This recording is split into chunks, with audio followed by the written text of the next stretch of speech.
சிவபெருமானோட 64 திருவடிவத்தில் 43வது திருவடிவம் அகோரமூர்த்தி. அந்த அகோரமூர்த்தி திருவடிவம் நம்ம திருவெண்காடில் மட்டும்தான் பார்க்க முடியும். உலகத்திலே இந்த அகோரமூர்த்தி வேறு எங்கேயுமே கிடையாது, திருவெண்காடில் மட்டும்தான் இருக்குது. சிவபெருமானுக்கு 5 திருமுகங்கள் இருக்குது. அதில் தெற்கு திசையை நோக்கி இருக்கிற முகத்துக்கு பேர் அகோர முகம்.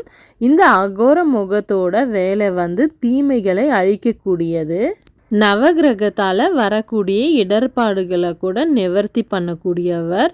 பில்லி, சூனியம், திருஷ்டி, கோர்ட்டு கேஸு இந்த மாதிரி பிரச்சனையெல்லாம் கூட நிவர்த்தி பண்ணக்கூடியவர் இந்த அகோரமூர்த்தி.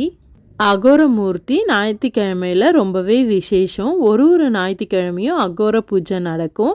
நைட்டு 7 மணிலேருந்து 9 மணி வரைக்கும் இந்த பூஜை நடக்கும். இந்த பூஜையில் நம்ம கலந்துக்கிட்டு என்னெல்லாம் பிரார்த்தனை வைக்கிறோமோ அதெல்லாம் 100% சக்ஸஸ் ஆகும்னு நம்பப்படுது.